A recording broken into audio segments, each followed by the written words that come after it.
આપણે આ મચ્છીના તળાવમાં બેઠા છીએ.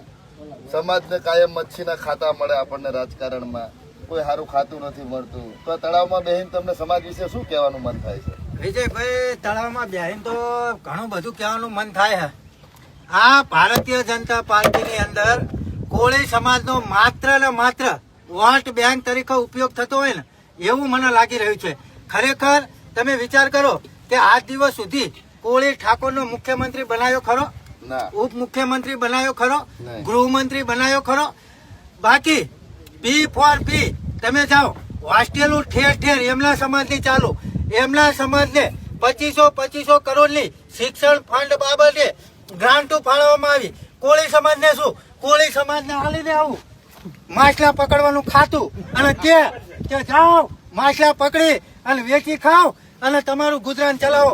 પણ એની મારા ઠોકું એકને ખબર ન પડતી કે ખરેખર કોળી સમાજે જે ધારે ને એ કરી શકે.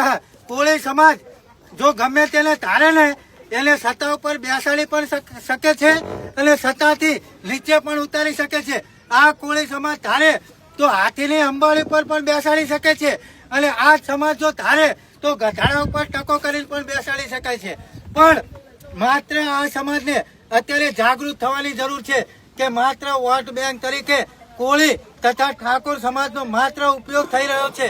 પરંતુ ત્યાં સુધી ખરેખર જો જિલ્લા પંચાયતની અંદર વિજયભાઈ અત્યારે આપણે વાત કરીએ તો જિલ્લા પંચાયતનો પ્રમુખ આપણે બનાવવો હોય ને તો પણ એવું કે છે કોળી ઠાકોર નહીં. એટલે જેમ ભાઈ અમે ઓબીસી સમાજના છીએ એટલે અમને તમને સાહેબ કહેવા પડે એ તમને ગમતું નથી.